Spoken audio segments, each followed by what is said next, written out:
I was in the U.S. Navy, and I served in World War II and during the Korean War and the Vietnam War. My highest rank, Captain, United States Navy. I'm now retired. Yeah, go ahead and read the rest of that. The interviewers. Well, the interviewers are Scotty Springston, Don Byers, Cameron Sound, Barbara Dorr, Marlene Waters. Thank you, thank you. I think first we'd like to start very briefly with your early background, your home and your family. Where was your home initially? I was born in Austin, Texas, lived in an area close to Waco for the first 10 years, then moved to Big Spring, Texas, in the western part of the state. Graduated from high school there in 1935. Following the year, I attended McMurray College in Abilene, Texas, a small Methodist school there, about 900 people attending. We had opportunity to work during that year I was there. I was trying to work my way through school. Had a little bit of a debt when it was over with, so I laid out the following year. Worked in the oil fields of Texas until I was laid off because I wasn't too good at painting. Some of the rigs they were having, and I wasn't too interested or didn't quite find myself too well attuned to what was going on in the warehouses where I was working. And fortunately thereafter I was able to get a job with Shell Pipeline Corporation in Colorado City, Texas. Fortunately, my congressman lived there, had two secretaries, male secretaries, who were very congenial, came to be very close friends of theirs. And it was just by chance that it was through them and knowing the congressman that I was successful in getting an appointment to the Naval Academy. And so I went to the Naval Academy in July 1937. I entered there.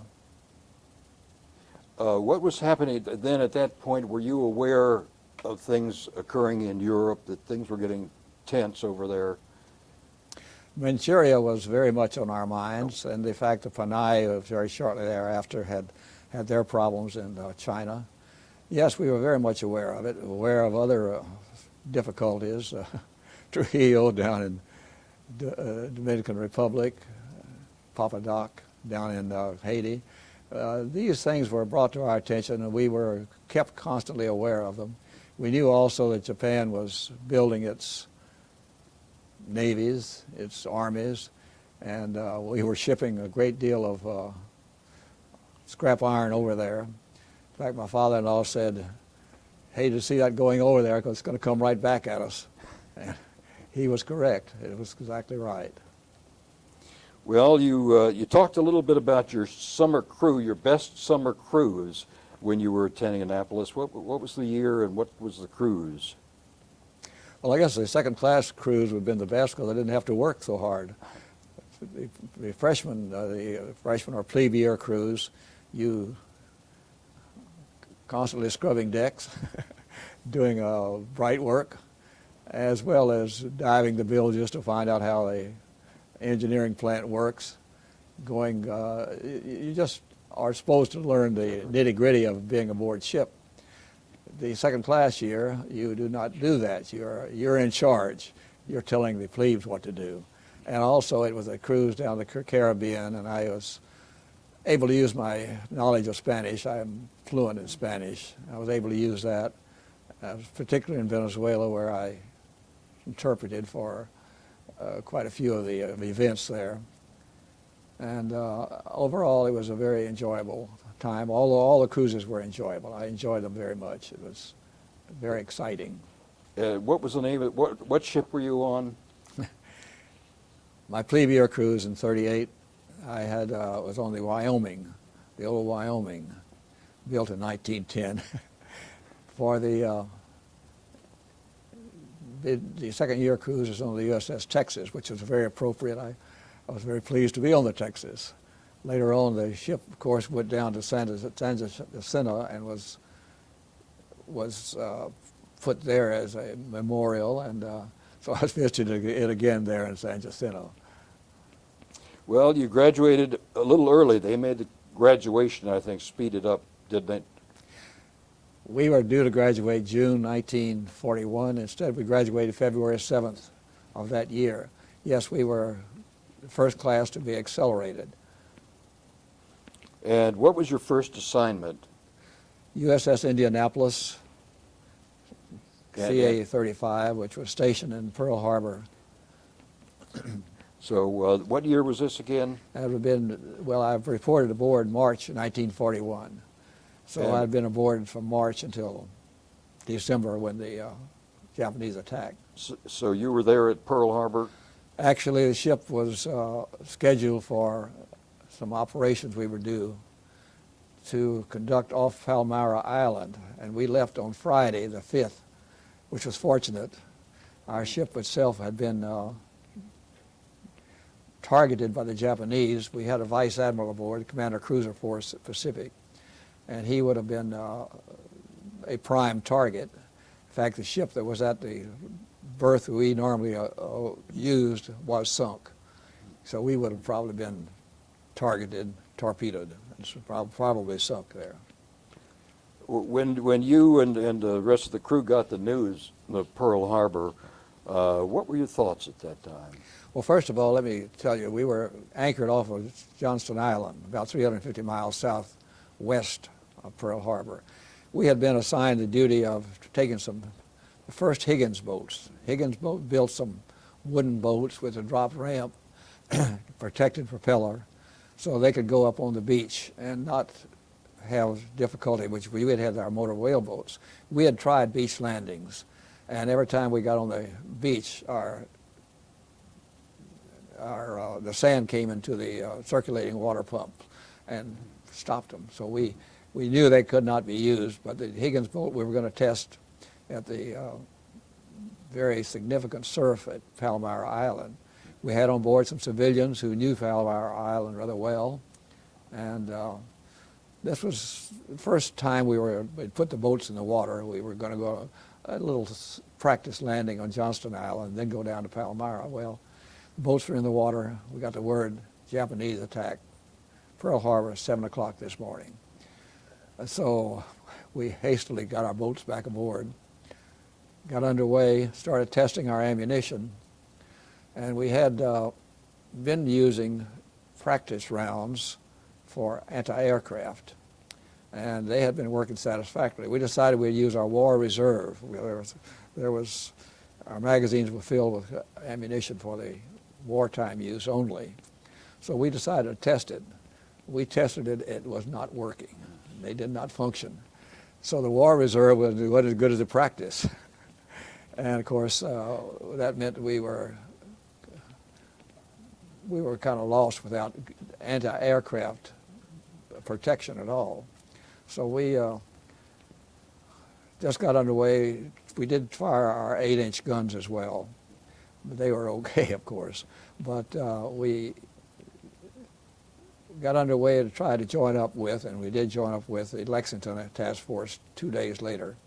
We were a little concerned that the Japanese may have been south of the island in our vicinity, because the Japanese did have some bases at Gilbert Island, which is southwest of us. We were just a little bit antsy for a while there. But we had been preparing for war. We knew from the first day I boarded aboard ship, it was obvious to me that we were preparing, because we were going under battle conditions quite often, operating at sea. Were there at that time, there probably were not much enemy sub action. We thought there were the likelihood of submarines, and the probability is they were in the area, but we did not actually encounter them. There was reported that torpedo wakes were seen. They didn't hit anything, so we don't know for sure.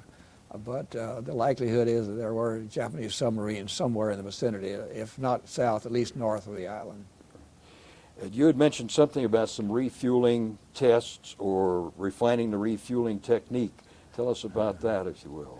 Well, during the before the Japanese attack, we had been trying to refuel ships by passing over a line from the bow to their bow, and more or less towing them. They would be using their rudder to try to stay away from the side of the ship. Very difficult to maintain position that way. It did not work. Fact of the matter, earlier, I must say, even before that procedure, we were trying to do it by putting our hose astern, and they would take the hose over their bow and hook up that way. That was even worse. And so we tried the towing, and that did not work. So we finally got around to the idea we did not need any lines over at all. And the ship alongside, and I did this repeatedly later on when I had destroyers, you come alongside, you use your turns to maintain position, use your rudder to stay away from the side of the ship, and it worked very effectively. Not only could we do it at 12 knots, we could do it at 20 knots.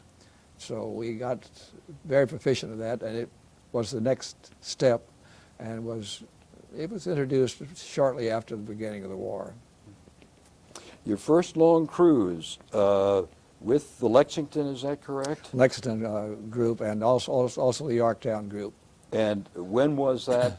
Well, we returned to Pearl about a week later to replace our ammunition and to strip ship. Stripping ship meant getting rid of anything burnable and get rid of excess clothing. We had to ship boxes of material back to our homes, and we were underway again for a period of time where one of the task forces, Yorktown, did go in and try to strike Gilbert Islands. We came back from that one, and then in February we went to Solomon Island, went down to the Coral Sea and operated there. We were with the Lexington the entire time. We had one engagement. We went north of Bougainvillea Island with the idea of striking at New Britain Island, Noumea. The Japanese had quite a big base there. Well, their four-engine Kawanishi patrol planes sighted us, and we were attacked by two waves of Bettys, two-engine bombers, 9 in each plane in each wave that afternoon. And fortunately, we had our planes up. We were able to shoot most of them down, and only one of them was successful in getting anywhere close, and he was falling, so he tried to hit a ship, and he missed it, one of our destroyers. Another one tried to come in from the Lexington, came on a parallel just off the water, right heading for the Lexington. It looked like he might make it. We were on the starboard quarter of the Lexington. The plane passed right in front of us. We had a bird's eye view of it. We could see pilots sitting upright in the seat, pieces of plane flying off all around him. Looked like a solid stream of 5-inch shells going into or around the plane. And it's only about 500 yards off the ship. He finally just dove into the water. But that was our after that, we decided to retire, join the Yorktown, and then we went into Gulf of Papua, off Port Moresby, and our planes went over to Noumea and Lae and struck at a landing group there, destroyed some of their landing ships and supply ships. So you actually attacked Japanese shipping at that point? At that point. Okay. And then from that point on, you were supporting, I'm sorry, it was the Japanese that were trying to land on New Guinea at that point. Is that correct? Salamau and Lae is on the eastern part of New Guinea. It's very close to New Britain Island where the Noumea base was located. Okay. There was an interesting incident with a scout plane that got lost from its ship. Could you tell us a little about that? Well, there are many little anomalies and strange things that occur at sea. This happened to be one of them. Late one evening, as we were proceeding to the Gulf of Papua, we had our scout planes up. The cruisers had their scout planes up, and we had recovered our plane. But one of the cruisers, Salt Lake City, I believe it was, plane was landing just as a squall hit, and so they immediately lost sight of the plane. The squall just blacked out everything, and so they after the squall had passed, they looked for the plane. They couldn't find it. They just couldn't find it anywhere. The cruiser stayed around and searched, couldn't find the plane. And so we had to proceed on because we had a schedule to make. So we went on without it. A week later, after we had made our approach and been in the Gulf of Papua, and we were coming back, we were about 300 miles away from where we'd lost the plane. All of a sudden, at dawn GQ, there was a plane up ahead of us, directly ahead of us. He had sailed the plane toward Australia. He was going to make it one way or the other. He had had very little to eat, but he had rainwater to drink. And so he was able, had enough gas left in the plane to taxi right up alongside the ship, come back aboard. We picked up, come aboard. I gather he was trying to sail with the wind, basically, until you showed up. That's right. He was doing that. It was a very gutsy thing. He and his radioman were determined to make it, and they probably would have. Tell us a little about life aboard ship in the tropics at that time. I guess it was hot. No air conditioning. Okay. And ventilation was inadequate at best. And had the wind scoops, had some blowers, a number of blowers, but not enough. One of the great difficulties was the lack of adequate amount of drinking water. We had low effect vacuum type of condensers to make our water. In other words, to bring the seawater into a large condenser that had coils through it through which we passed steam. And as the seawater evaporated, it would go up and we would collect it. So we had some difficulty with that. That was one of our problems. That was my responsibility at that time. I was auxiliary division officer, and I had that. I had about everything that had kind of a modest responsibility. I had that, and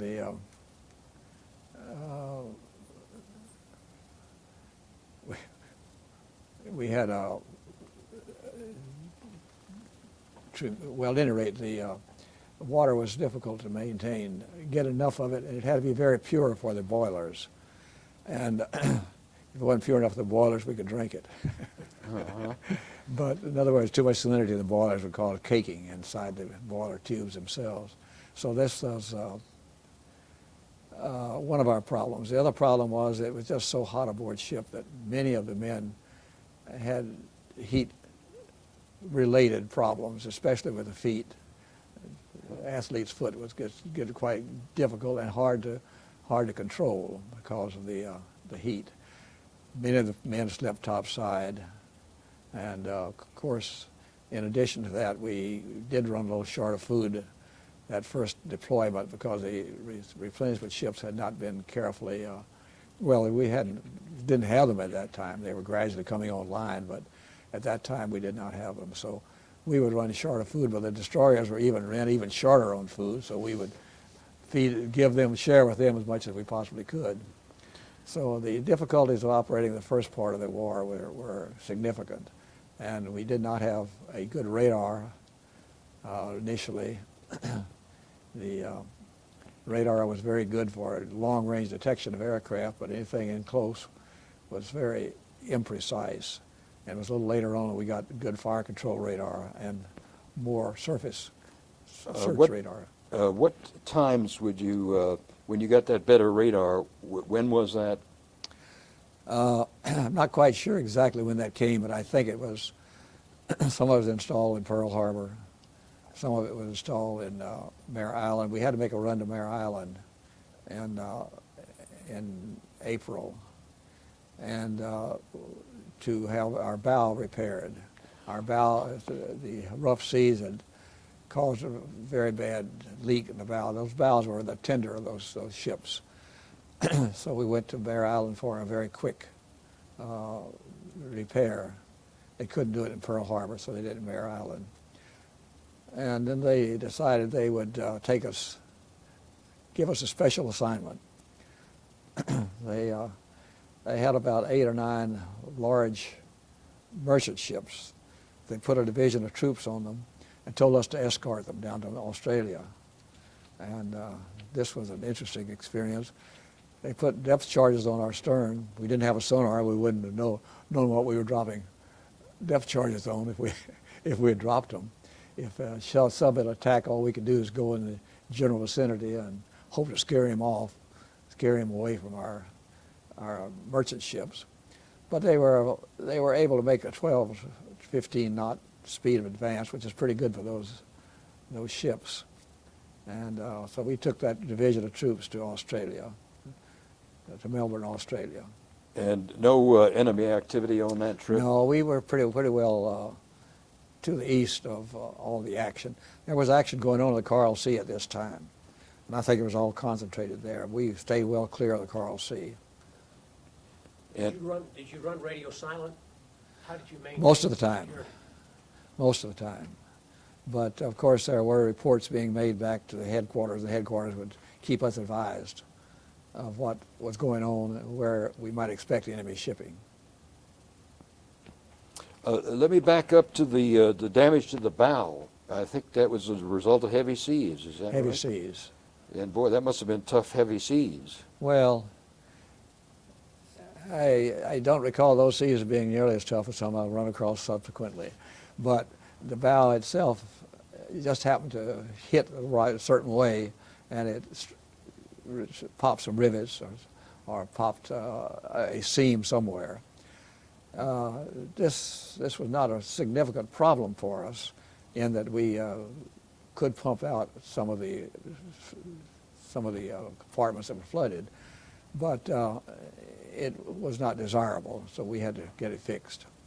And that's when they installed the new fire control radar? I think that's when we got the new roughly? fire control. We'd gotten a air search radar earlier, much earlier, from Pearl Harbor, and I think we got the fire control and surface search radar by this time.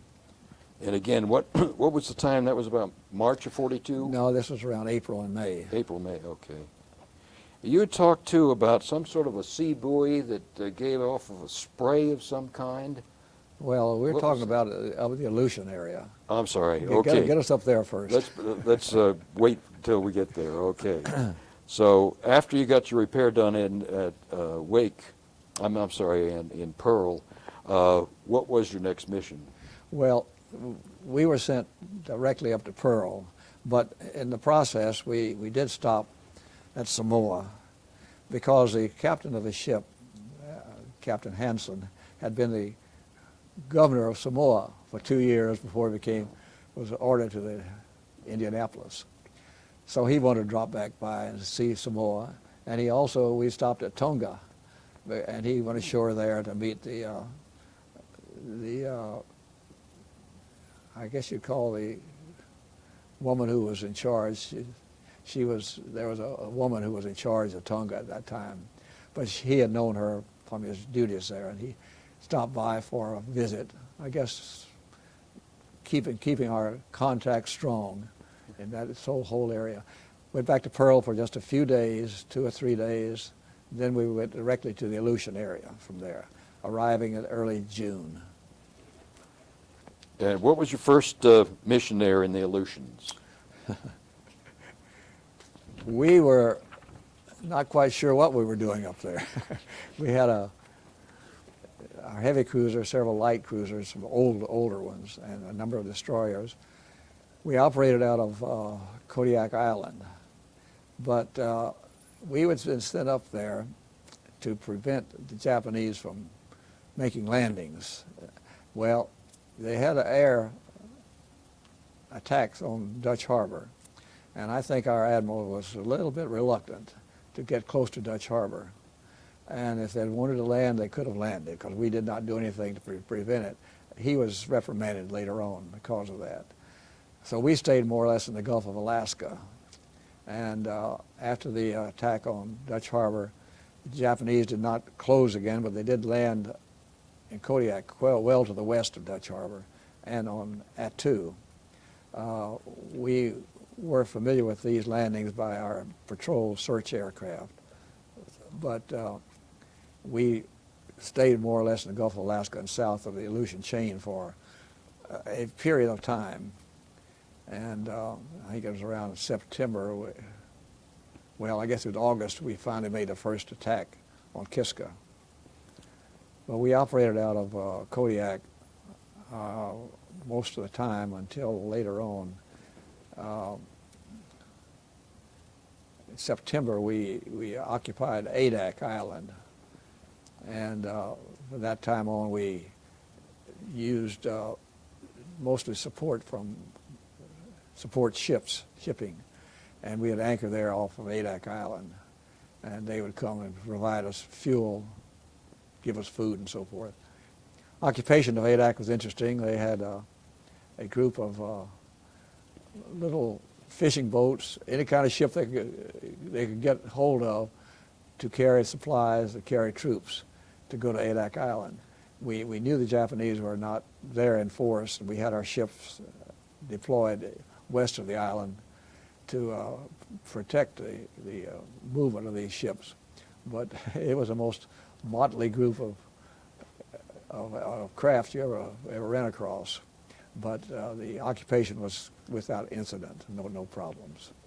The attack on Kiska in August was made difficult by a lot of fog, and I'll address that in a moment. The fog, however, we had a Alaskan pilot on board who assured us that we could manage it if we just went in closer to the island. Well, we were in dense fog until we got within about 12,000 yards off the island, and it all lifted. The pilot was correct. So we went ahead and made our bombardment of Kiska. Our two patrol planes, scout planes, were up. One of them disappeared into a cloud. We never saw him again. He must have been hit by the anti-aircraft from the island. The other one came back and landed with a 2-foot hole in one of his wings and a number of bullet holes in the aircraft, but fortunately neither pilot or the observer were injured. You back up, the pilot that had advised you about the weather, he was a Marine pilot, is that right? No, these were Navy. Well, I'm Oh, you mean sorry. the other? I mean, instead of an airplane pilot, he was... This pilot would have been a PBY, being a Navy pilot. PBY making the flights, long-range flights to observe what's happening on the islands. We later on we had some fighter protection for him, but they could not go very far, and so he'd be flying without any fighter protection.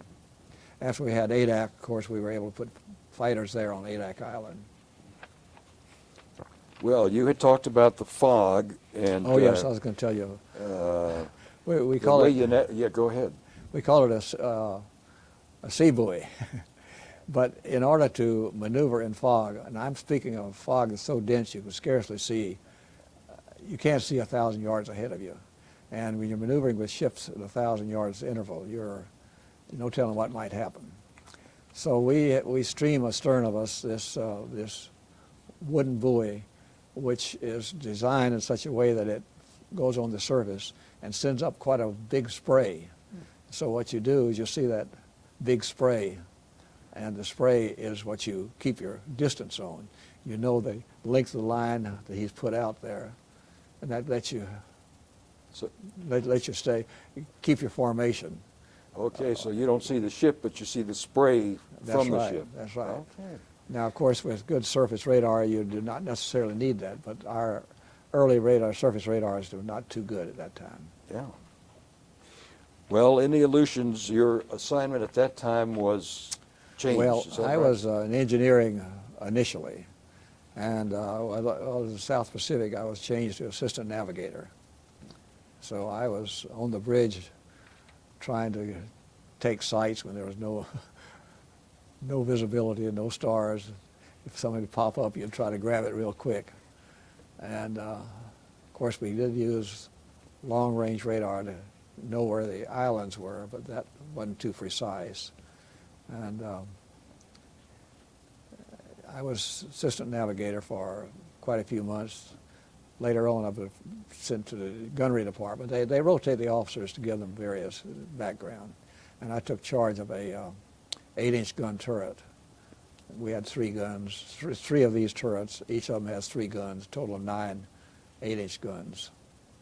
I had the second turret, the high turret, which would be the controlling turret. We had a range finder which we could use if visibility permitted, and we would be able to range for the other turrets as well. What was the condition inside the turret? You had to spend sometimes a day or more at a time in a turret. Well, you'd have 4-hour watches, and at night, the 8 to 12 watch would be alert, but you'd have one other turret manned, and the people would be in that turret would be able to sleep and rest.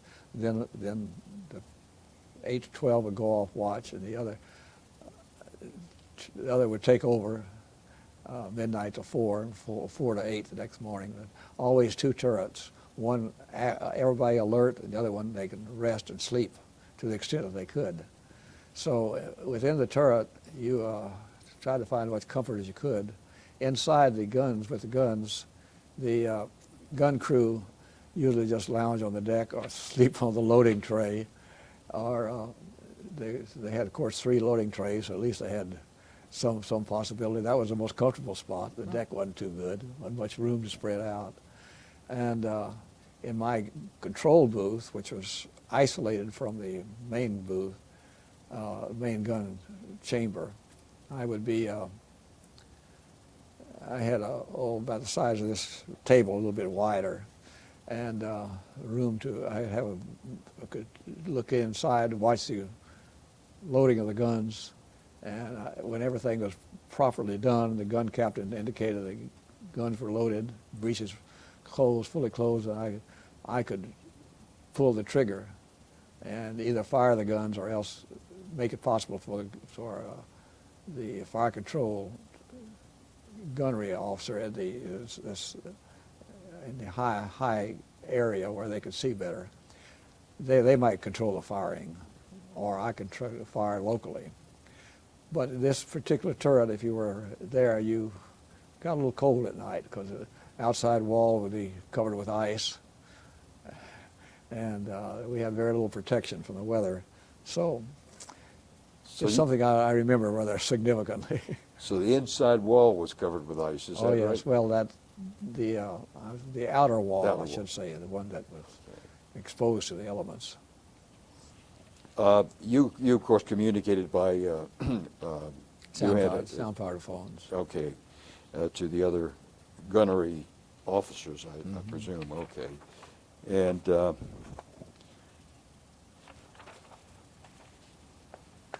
let me ask you about any attacks from the Japanese jet planes from carrier was in the vicinity, a Japanese carrier? Well, a light carrier had gone for the attack on Dutch Harbor, but it did not remain in the area. It returned to Petropavlovsk, and there were very few Japanese ships in the area. The submarines, yes, but no ships. We did not encounter any. The effort, let's see, it was, we went back, spent the winter up there, and not a lot of action developing. Our base is there on Adak, and it was next, I'm trying to remember the time frame. You happen to have it there? No, that's all right. Yeah. I think it was the first part of the year we began to start moving into Amchitka and other areas closer to Kiska. Our ship went back in March for overhaul, and it was there I was able to get my bride to come out. And we were married in March 26th. And it was during this time that the Japanese did send a number of ships over to support Kiska and Attu. We had the Salt Lake City and several other light cruisers encountered them and had a very significant running gun battle with them. And we missed that because we were in Mare Island getting an overhaul at that time.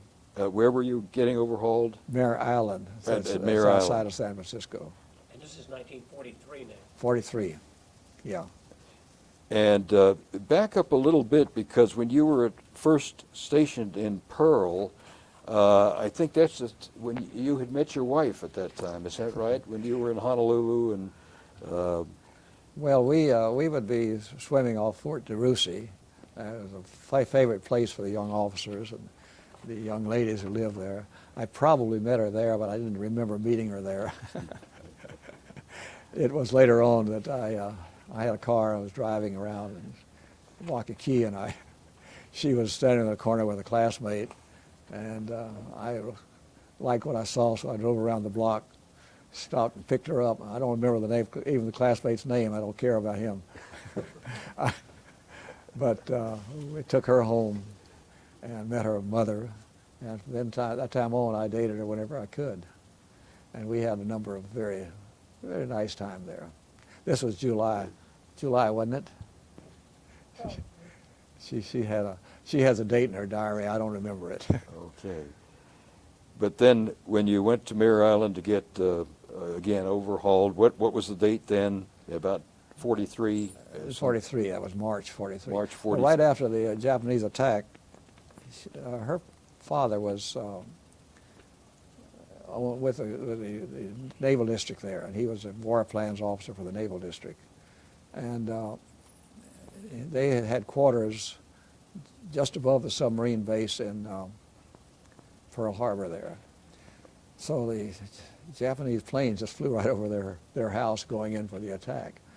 But after the things simmered down, a number of the dependents were returned to the States. So she went back with her mother to Washington, D.C. So that she was there in 43 and had to come from Washington to Mare Island, San Francisco. It had a little difficulty doing it because she had plane reservations. She was bumped because of the other priorities. So many people had high priorities. So she had to come by train. She arrived at 5 o'clock in the morning at the station. I was there with her father, and that's the first time I'd seen her in 14 months. So we were married at 5 o'clock in the afternoon. So we didn't have a lot of time to go out and get our marriage license and so forth. So what kind of honeymoon did you have at that point? Oh, we went to San Francisco and stayed at the top of the Mark a couple of days, Mark Hopkins Hotel. And then I had leave and went back to Texas, went back to by train to Texas. Spent 4 or 5 days there. So we had a honeymoon time there, very nice. So then back to, I guess you rejoined the ship at Mare Island, is that right? Yeah. Okay. And I'm a little confused on time, but at one point there was a funeral of some kind ashore. Well, When we're was that? talking about the occupation of Amchitka. Okay. You could tell us a little about that. Well, after we had occupied Adak, we continued to operate in the general area. The Japanese Zeros with a float attached to them, they are adapted to become a float plane. They would attack, come out of the clouds periodically, and we'd fire at them, and they'd go back into the clouds. It just got to be routine. But when we occupied Amchitka, put the Army ashore there, we decided we needed to have better communications with them, so we sent one of our officers ashore, one Amchitka, to work out best means of communicating with them and supporting them and so forth. And the preceding day, his arrival, a Japanese had dropped a bomb and had killed one of the young men, young soldiers. So he was being buried. They had the hole there ready for him, and they were having the service alongside. And all of a sudden, this Japanese plane showed up, this float plane. our observer came back. He said, "That's the first time I've ever been to a funeral where all the participants in the funeral except were in the hole, and the man being buried was outside the hole." Well, the next major event was apparently a rather significant one. The battle, what was that called? When you... Well, the Battle of Komendarskis. That's it. But we were not involved in that. The Salt Lake City did You a were. tremendous job, able to fight them off, and they were very much in the danger. The Japanese had far superior forces. Was that a sea battle? Oh yes, it was a sea Yeah. battle. It was Okay. operated west of Attu. It was quite a significant battle. So you didn't participate in that? No. How far away was that? This distance? You mean from where I was? From where you I was as safe in San Francisco and Mare Island. Oh, you were, okay, okay. We were being Yeah. overhauled during that period. Oh, okay. In other words, Salt Lake City kind of taken over for what we would have been doing otherwise. Okay, my timeline was a little erroneous here. Yeah. And We did have, again, I should remember the date, but I don't. One occasion, as we tried to prevent ships from, Japanese ships from supplying Kiska, we did detect one ship one night, and we were able to close and fire on it and sink it. It was obviously the ammunition ship because it exploded when we hit it with the guns. yeah, that must have been a pretty dramatic sight. Spectacular at night. Tell us a little about, you were out for sea trials, and I'm not quite sure when that was. After the overhaul in Mare Island. At Mare Island. Tell us about that. Well, we had a fairly heavy swells, not heavy winds so much as swells, off of the Farallon Islands, off of entrance to San Francisco Bay. And we were doing our sea trials, and part of the trial is to go at high speeds, maneuver, see how the ship reacts. Since it was a beautiful sunny day, everybody was just on deck enjoying themselves. And although we did not encourage them to be on the open deck, there were a group of people sitting around inboard of a number of boats that were stacked. We'd have at least three boats piled one on top of the other and well secured. And they were inboard of that, protected just outside of their workspace, when a very unique, we at high speed had made a turn, and a very unique combination of waves came up over those boats. It's an incredible thing. The sea is just, you never know what to expect of it. But these waves washed 7 of those people off the ship. They washed them across the 40 or 50 feet of deck through lifelines, and very unique thing. Of course, we reversed course immediately, went back to them, tried to recover them as many as we could. Unfortunately, some of them apparently were unconscious when they went through the lifelines, and we were only able to recover 2 of them. But you were personally involved in that, weren't Well, you? I went into the water. I'm a good swimmer. I was capable of swimming under most conditions, and I assisted in the recovery of these people.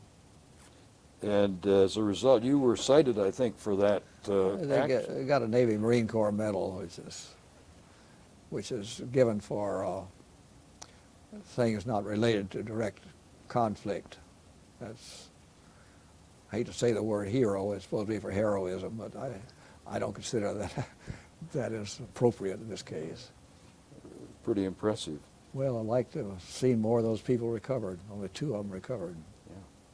Well, from the surface Navy, you decided, in fact, you had an opportunity to go to submarine school, as I recall. How did that come about? Well, we had been kind of on the periphery of action. While we were in the Aleutians, the Midway occurred, and while we were taking troops down to Australia, Coral Sea action was very, very strong, and friends of ours, ships that we were operated with, were involved. And we go to the Aleutians and do very little up there. It seemed very little. We did bombard Attu twice and Kiska, but I wanted to see some action. I'd applied for aviation on a couple of occasions, and they said they just wouldn't let me go, wouldn't let me leave the ship. So it was disapproved. So my father-in-law was in submarines, and he and my mother-in-law were there in Pearl Harbor, in Mare Island at the time. Emma and I were married. So he encouraged me to try submarines. He said, I think you can make it in submarines. So I applied for submarines, was accepted. So that's how I came to submarines. And how long was the submarine schooling? It was 3 months, in January 1st through March. And what was your first assignment after you got through with submarine Well, school? I expected to go to a fleet submarine. Yeah. That was more or less expected. Most of the class would be going there, but they took a couple of members of the class and kept them aboard submarines there in near London, near London, Connecticut. I don't know quite why I was chosen, but I went as executive officer of the submarine R-16, submarine built about 1920-21, and I was the number 2 officer on there. So I was surprised about it because there I was unqualified for submarine duty. There was the number 2 officer, but I was fairly senior at that time. I was a senior lieutenant, and had lieutenant commander for the skipper. But it was an interesting duty. I enjoyed it. I learned a lot. And what was your mission at that point? We were operating as a school boat. We'd take students out, make 4 or 5 dives with them, and we would train them maneuver on the surface. We'd do that in the morning, come back in at noon, take another group out in the afternoon. And also we did provide services with destroyers operating out of Newport, Rhode Island, and we'd do that in the vicinity of Block Island. We'd go out Monday and probably work through Thursday with them, come back on Friday. So you would play enemy submarine with the destroyers? I'm sorry? Or you would be a enemy submarine for the destroyers? Well, at times we functioned that way. At other times we were strictly restricted as to what we could do because they were trying to train their new operators, new sonar operators. If they got to the point where they felt like they could perhaps do a little better job, we would try to evade, and we would go through the whole routine there, including simulating firing, and we'd send up smoke signals telling them we've done this to you or that. But it was it depended upon what the destroyers wanted. After that, let me ask you about practice torpedoes. At that point, were you firing any practice torpedoes? Our training, of course, continued aboard ship. We trained all the officers, we trained all the men to the maximum extent we could. And this training included the whole work of casualty type of drills, battle surface drills, where we use our deck gun. And we would fire practice torpedoes. They would have a target ship, and he would be up there zigzagging on the surface. He'd start at around 6,000 to 7,000 yards. We would pick him up, train him, follow him as he came in, and at a certain point we'd fire our practice torpedoes. These torpedoes had water instead of an explosive. We had water, which would, at the end of the torpedo run, after it expended all of its fuel for running, it would blow the water, and the torpedo would float. We'd go back and recover it. And of course, we always fired so the torpedo went underneath the target and didn't hit the target. And this is common practice. It's still, I imagine it's still done. I'm sure it is. After the R-16, your next assignment was to another sub, right? again, I find that so many anomalies, strange things happen there.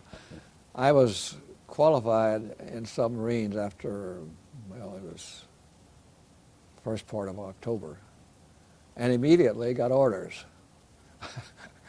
I don't understand how it came about, but I was qualified by having gone through all the routines and satisfied a board. I could handle the ship around the piers, underway, and fire the torpedoes and all that.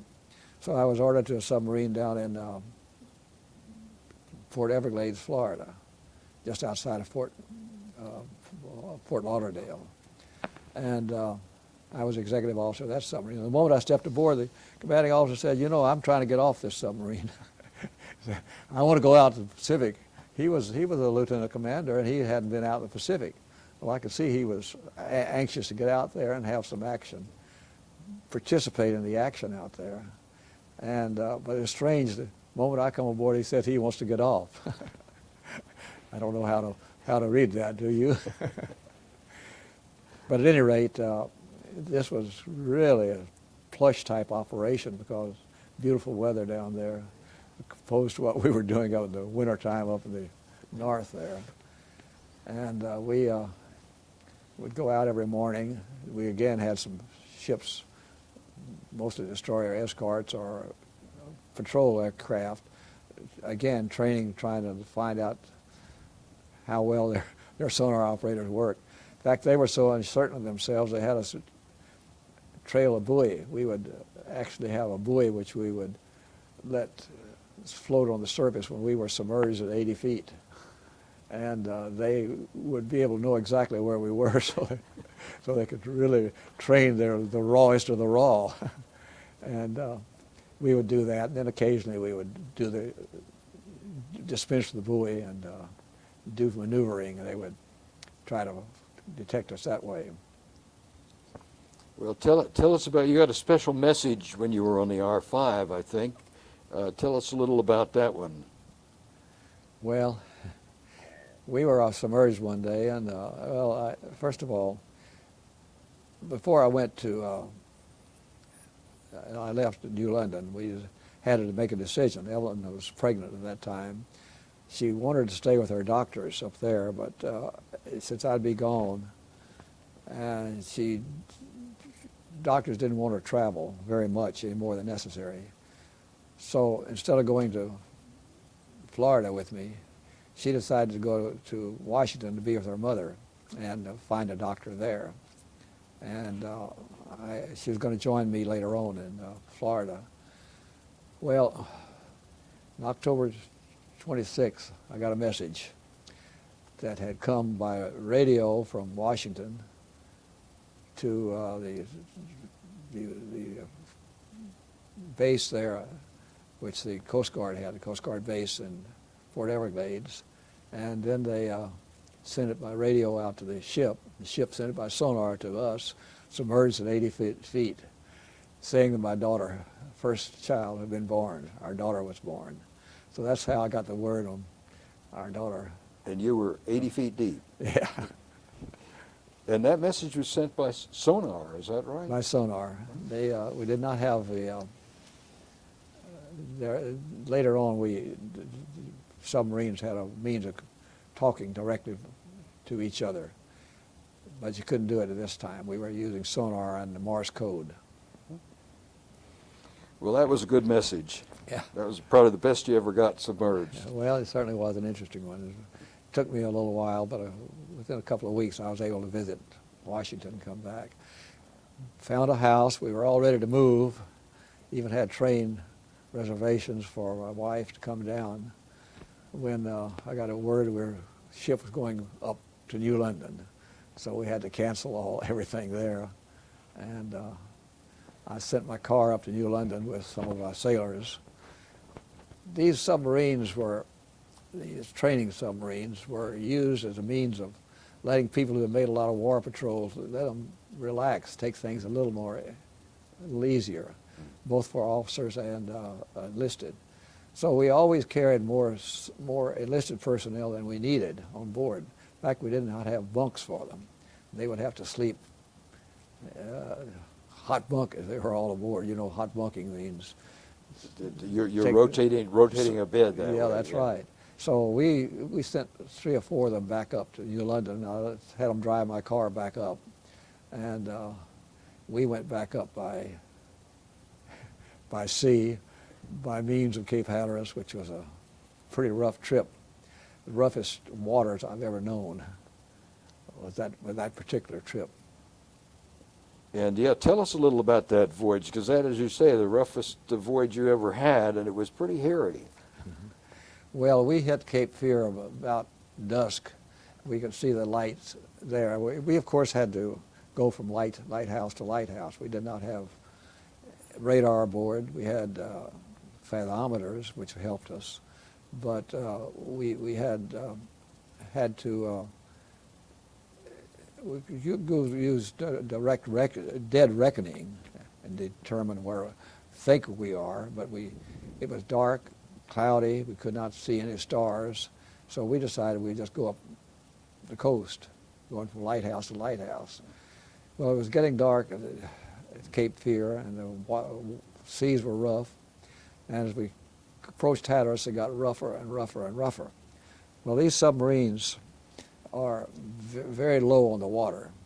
The deck on which you stand is perhaps 8 feet above the water, and 4 feet above that is a shield you have that's bucket shape. It's open at the after end, but the front protects you from most waves and most water. And as we got more into the Cape Hatteras area, the waves were so big they were just washing right over the top of that shield we had. And we felt like we were in a bathtub because it would fill up and it wouldn't drain out that fast. Of course, it had to drain aft. It had to drain through the decking, which was open decking.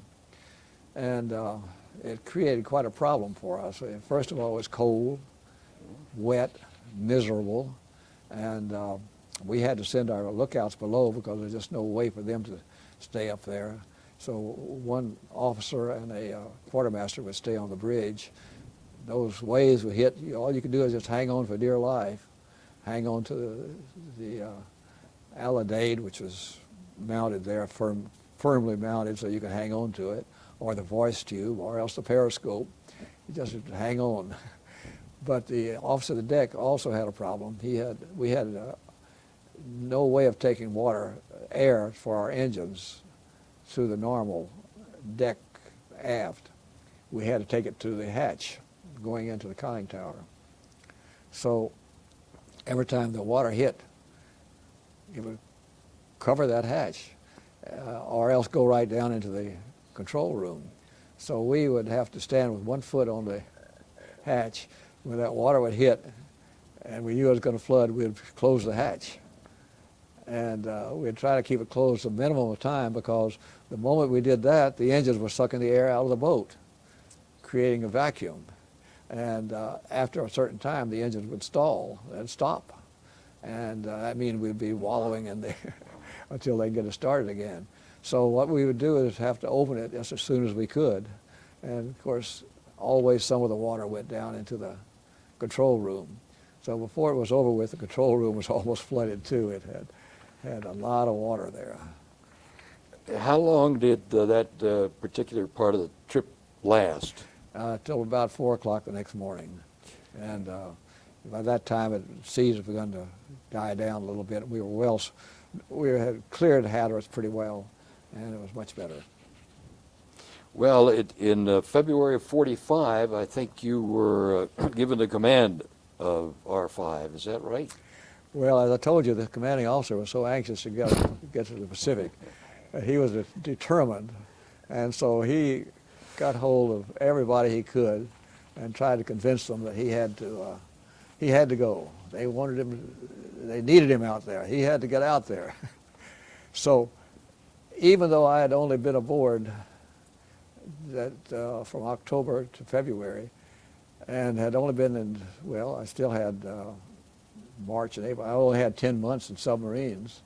I was qualified in submarines, but not qualified to command. He convinced them I was qualified to command.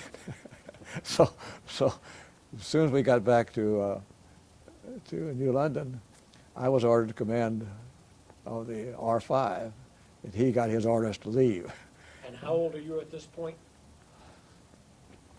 I guess 27, I think. But the thing is, I'd only been in submarines and not that for limited time. I had not been on a fleet submarine. So to qualify to command meant I'd qualify to command a fleet submarine. Well, we have just a little while. I'd like to ask you your impressions at the end of the war, when you got the news that the war was over. How did you and the rest of the crew feel about that? Well, I think we're very elated that the war was over. And of course, it was just right after that they ordered the submarine to go to Portsmouth, New Hampshire for inactivation. So we took it up there, and I turned it over to the shipyard, got a receipt for it, received from Lieutenant Commander by this time, Lieutenant Commander R. Haley, one submarine, satisfactory condition. And but my crew, of course, were dispersed at this time, many of them getting out of the service. We had a lot of material aboard to turn in, and I was a little concerned because a lot of the shipyard personnel were taking tools off the base. So I told my engineering people, if you got some tools, you won't take them. No point in letting the shipyard people have them. They've already gotten so many. And we had the bell on board. I had a lottery on board to see who would get the bell. One boy said who won it said he was taking it back to his farm where he was going to be working.